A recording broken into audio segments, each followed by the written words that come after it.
Now, what we're seeing in our world is a growing anti-Christian behavior that is intensifying globally.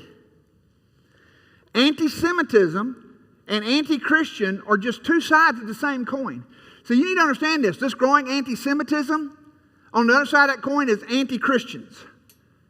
That's all it is. And so you need to understand this, and they're two sides of the same coin. Now, here's some things that just let you know. You better understand what time it is.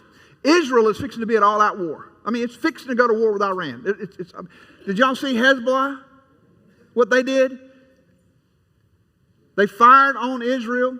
And let me tell you something. There's already a coalition that's building. And we've talked about this. Gog, Magog war, Ezekiel 38, 39. All right, the main players, Russia, Iran, Turkey, they're already in a coalition. Okay, so that's the front we've got going on. Anti-Semitism in Europe is the highest it's ever been. The American church is more secular than sacred. And we saw this week, I just saw it when I was in the airport, what they did in the opening ceremonies of the Olympics. The blasphemous portrayal of the Last Supper. I mean, it's an all-out assault on Christianity, mocking it. Now, let me just say this. I guarantee you that if they would have mocked Muhammad, Paris would be on fire today. And I've said this for years.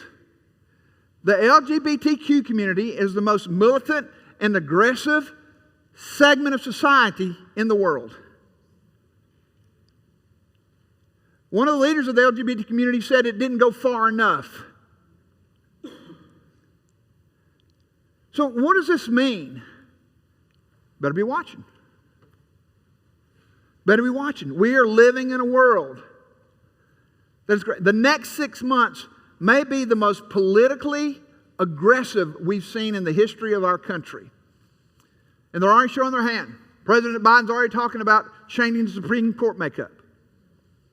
Now, I know what y'all are saying, so what's that got to do with me? Well, when you weaponize the Supreme Court, you weaponize everything. All right? Well, Pastor, what are we going to do? Here's what I'm going to do. I'm going to prepare you for the coming king and not scare you about a dying world. My heart is to help you live as salt and light in a dark world.